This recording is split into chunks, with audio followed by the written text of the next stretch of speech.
Hello, everyone. Welcome to Strategic Management, Unit number 2.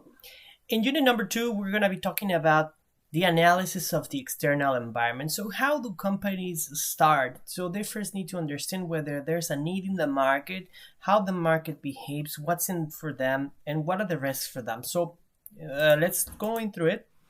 First of all, here I want you to watch this video, which is about Uniqlo and their ability to read the American market. So here, for example, we have a good understanding of why they decided to set their operations in that specific market. So take a look at it. I think it's very useful. All right, so let's talk about a little bit of things. This is the overview, but I'm not going to go through it. So first of all, when we start to do as a company the analysis, the external analysis, we need to understand firstly, what are the macro environmental forces that are going to influence our company, right? So first of all, let's look at the classic ones, because here there's the global, that is global, and social cultural, which is, well, they are more secondary. But anyways, let's look at the political and economical. So first of all, if I want to set up a business, what is the nature of the government of the country where I want to operate in? If it's a free market or is control, what is my ability to create, to innovate, to register my innovations, my creations? What are the facilities that the government are giving me in terms of taxes, etc. Second thing, economic, which is do the consumer have a good purchasing power in that country that I'm going to establish my operations, right? So how much is the consumer also willing to pay for my product? Okay, so we have to understand that one. We have to understand the social, how people behave towards my certain products. Okay, we have the technological. We have to understand whether also the country that we work in has a technological infrastructure that I require to set my operations. Again, I go to the legal framework, and finally the environmental framework. Okay, so in this case, we have many areas outside that can hinder my development if I don't consider them well. What happens if, for example, my company decides to operate in Vietnam? So first of all, it looks very lucrative because the operational costs are lower. But then I start to develop the business plan, and I start to realize that firstly, when it comes to the legal matter, I cannot register my company because I am not Vietnamese. I need a local associate, right? That has 50% of the company. So that means already is hindered my opening of this company in Vietnam, right? It could be later. It could be economic. Because if I open there, yes, the cost of production is lower, but that means also that the fluctuations of the money can affect my operation in the future. So again, when we look at the macro environments, we have to be very careful of what are the risks they involve for us in the future, right? So in this case also, we have, that's the general environment. Those are things that are going to help us or affect us in general. Those are things that we cannot control, right? Because in the end, well, the general environment as well as the industry environment, we cannot control it because there are things that are outside of us. We can only manage the internal, which we're going to see in the next unit. And then, of course, we have the competitor environment, which is I cannot control it, but I can react to it. Okay, actually, I can react to absolutely everything. I mean, if the environment doesn't behave well, then there's some things that I have to change. Maybe if the economy is not doing very well, or I have this corona situation, I have to lower my costs or my prices in order to get more consumers. If the industry is getting tougher because there's less consumers, I have to see where I can search for value in perhaps other industries, or how can I diversify. That's the case of Samsung. Samsung started not as a tech company. It started as a distributors of what was it? It was more like a supermarket somehow. They distribute daily goods and so on, but then they diversify into areas that they would not imagine. So again, this is a reaction of how the general environment was changing and the industry was changing as well, and they had to adapt to the newer trends of the market. Okay, so in this case, when we do the analysis, also we always have to do an external environment.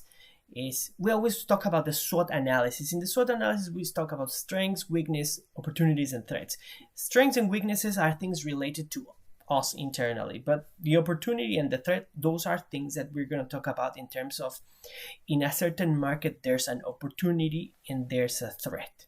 So in this case, for example, when we're talking about the coronavirus situation, there's an opportunity for businesses to grow online.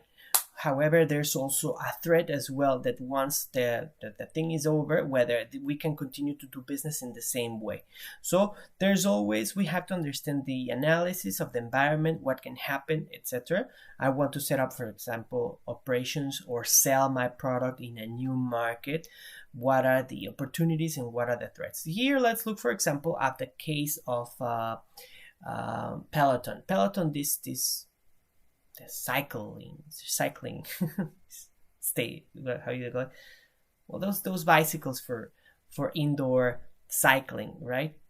It's like a treadmill but cycle. So these guys started with this company, these bicycles, static bicycles, that's the name. But they started as a company that they want to innovate. So it's a very expensive static bicycle because you have to spend $1,000, and they have the trainers. It has like a tablet where it has all the trainings for you, and it's very interactive and it works very well. So they saw an opportunity where actually I don't see any opportunity, because already the sports and fitness industry is already topped. Yeah, there's more and more people looking for it, but you have to be really innovative, and that was their value proposition. That is a different way with different trainers. It is more it's a tech company that has something different. The threat, to be a failure, because in the end, like I said, the market already has plenty of fitness companies in there, right? With or without equipment. So in this case, it was a big gamble, but it has paid off. Actually, it paid off during coronavirus. It was where really they had done very well. So when we're talking about the external environment, we think of the components of it. So first of all, we have to do the scanning, which is we have to identify whether there's any trends in the market. And in this case, for example, Peloton understood that there was a trend of the fitness and wellness and so, but how to do it differently than others.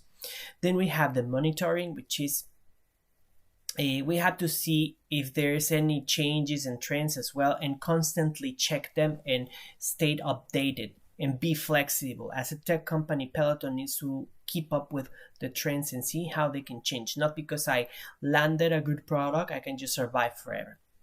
Then the same thing is forecasting, which is I have to see in the future projections of how the consumption is going to happen and what is the likelihood of it. So in this case, for example, let's set a little bit of a difference of for example, let's look at fast food companies. Fast food companies are realizing that junk food is no longer preferred by many people because they are being more health conscious, etc. So they are forecasting that there's going to change, and here is where fast food companies started to offer products that are either vegetarian or environmentally friendly or non-GMO, etc.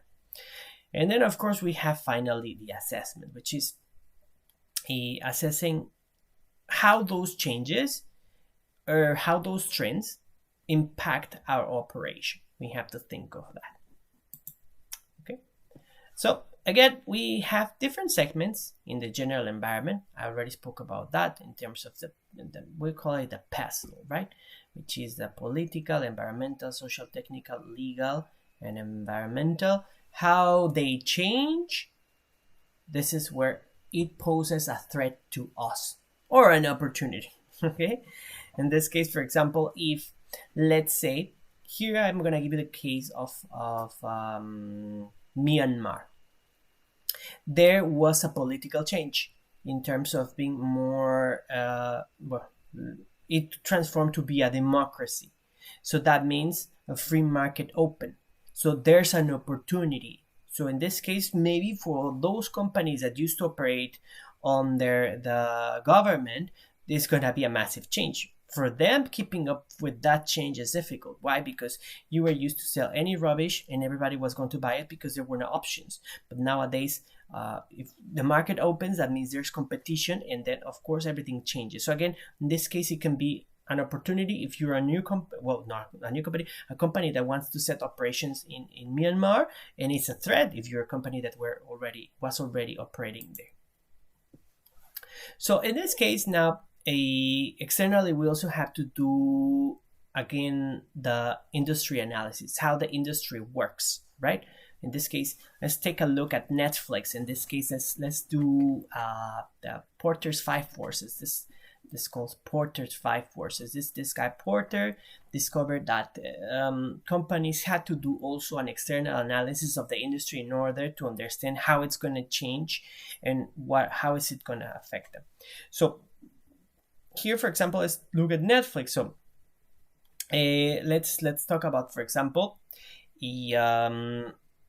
let's start with the bargaining power of suppliers. That's an easier one. So Netflix as a company, it needs to understand who are the suppliers of their service. So in this case, the supplier of their service are mainly two. First of all, cloud services, cloud computing, where they store all their content. I think their supplier was Amazon, if I'm not wrong, but I might be lying because I don't really remember. But anyways, that is one, and we're not going to focus on that one. But we're going to focus on the second one, another supplier that they have, which is films. So for this industry, if you want to participate on the online streaming, for you, the bargaining power of suppliers is very strong, meaning you have no movies, you have no content. This is something that Netflix understood very well, and that's why I started to do their Netflix originals. Why? Because suddenly HBO started to pull their things and open their own media, Fox started to pull their own media, Disney started to pull their own media, etc., etc. YouTube started to create their own things, Amazon started to create their own things, and then, of course, Netflix had no position. So in this case, they were almost left empty-handed with no content. Again, how important is this? How powerful are the suppliers? Very powerful, because no movies. What do you sell? Dreams? I can sell you dreams for free. That is what happens, right? So anyways, and that brings us to, for example, the threat of new entrants. So what is the possibility that there's going to be a new entrant? So Netflix, for example, knew that Disney has the ability, the power, and the capacity to go into streaming services. They don't have the expertise. They have the expertise on creating the content, but not on streaming the content. But they could do it. But again, when Disney Plus started, they didn't have the expertise, and on the first few days they hiccuped because the number of users surpassed their capacity, right? So anyways, that was the threat of the new entrants. They knew it. Netflix was aware of that, and they say, we are not focusing on content for kids. So it's not an all family content. We have a bit more mature content, and we focus on other things. So we understand it's a threat, and we're gonna get some market pull from them, but we're not worried about it. Now, what's the threat of new entrants? Not everybody can go in this industry of online streaming. You need a lot of a lot of expertise, a very large investment. Financially, you have to be very strong to set up a company of online streaming. The availability of servers, people, etc. It's ridiculous. So you really need a lot of capital to go in. What happens if, for example, I want to sell Taluk Susu, I want to sell corn in the corner. Threat of new entrants, any idiot with at least 1 million can do it. They can sell in front of me, right? So anyways, so again, that is it. Then we have the bargaining power of buyers, and that goes together also with the threat of substitute products. In this case, let's talk about the buyers, which is the consumers. They have plenty of options, right? Nowadays, they have plenty of options. But earlier it was just Netflix or Netflix or Netflix. But then, of course, nowadays, they have options, and that becomes problem for Netflix because they have to have content that really keeps them inside. In this case, it's very easy to change platform. I can forego my Netflix one, and then I can just get into Hulu, or I can just get into Disney Plus or anything. So again, the power of the buyers is not the power of the buyers is shifted to the buyers. They have the power. Earlier, when there was only Netflix, like I said, they had the power. So we always have to see who's going to have the power in there, right? And that brings us to the threat of substitute products together also. Okay, so if there's many options, then the consumers are going to go through other companies, right? And here we can go to either other companies or illegally streaming. Okay, so now in this sense, we can say that Netflix is very smart too. They have done that analysis in advance and say, well, if in the future the regulations for piracy start to get more strict, then you have no option but to watch it legally. So, and actually it worked very well, because people, instead of, like me for example, I don't like to be downloading things stuff. So for me, watching on the go is the best option, right? So I don't have to be dealing with viruses and I don't know, bad quality movies, etc. So, but anyways, still remains to be a threat. And then if whether there's going to be in the future another platform that perhaps could be a better substitute product, maybe. I foresee that the future of these platforms is going to be a one for all, which is you pay $30 and then you get Netflix, Disney Plus, Hulu, HBO, Amazon Prime, all for in one platform, no? So because in the end, people don't want to pay for 5 or 6 services, and that's a problem right now. So anyways, and finally, we have the rivalry among competing firms. It is a very lucrative market, so here the rivalry is very strong, right? Disney Plus is coming with more content, Amazon Prime is coming with better content, HBO is coming with better content, and it's a constant fight to innovate in how you have the latest technology. So in this case, for example, Netflix started to create innovation through create your own story, which is you, like for example, it was the Bandersnatch. You can Google it on Netflix, and then you can Google it on Netflix. You can Netflix it, and then you can see, for example, how you create your own story. So this is a very innovative approach in making it more interactive. Then that is how they are keeping their market. But again, this is an analysis that you have to do of how the industry of streaming works. This goes to many different industries. No, so I want to open an airline. Think of all these ones, right? First of all, threat of new entrants difficult. It's not easy to open an airline, right? You need a lot of capital. New consumers are not going to go just to new airlines as that, and so on. But anyways, we'll talk about that later. So we have to think of also strategic groups, which is set of firms emphasizing on similar strategic dimensions or use similar strategies. In this case, well, there's not so much of strategic groups. We have to think that in, for example, the case of Netflix, there's companies that use very similar strategy in terms of trying to acquire new consumers, right? So in this case, we also have to do the competitor analysis. We have to think what drives the competitors. In this case of the Netflix, there's a lot of money involved, right? What drives them? There's a lot of markets to tag into, right? For example, Disney started with North America, then it started with Europe, and I think they are soon coming to Asia. So there's a big cake for all of these streaming companies, and that's what drives them, the profit, right? One competitor is doing and can do. Netflix, what is doing? They're doing very well. What they can do, they can expand to many markets. We can also do as Disney Plus. What the competitor believes about the industry, all the competitors in this specific industry know, they believe that there's room for more subscriptions, for more users, that people, again, in the future will stop watching TV once and for all, and they are just gonna go and stream stuff all the time, non-stop, no TV anymore. Well, I mean, no broadcasting of TV by itself, but everything will be on demand. And then, of course, what the competitors' capabilities are. Netflix, they have it. Disney Plus, Netflix know that Disney Plus Disney's capabilities are of producing, distributing, merchandising, etc., etc. They have even more than them. No, Netflix doesn't go into merchandising, and Disney does. If not, ask my daughter; she knows and has every single book of princesses.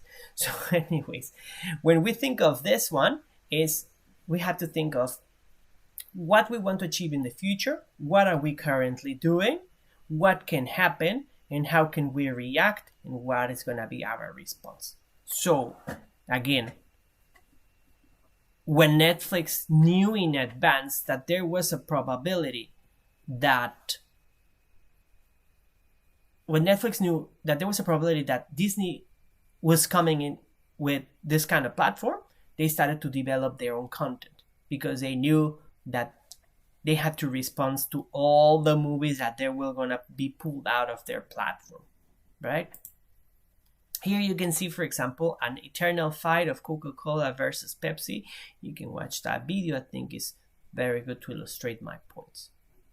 And I'm not going to watch it now. Sorry, I just clicked by accident.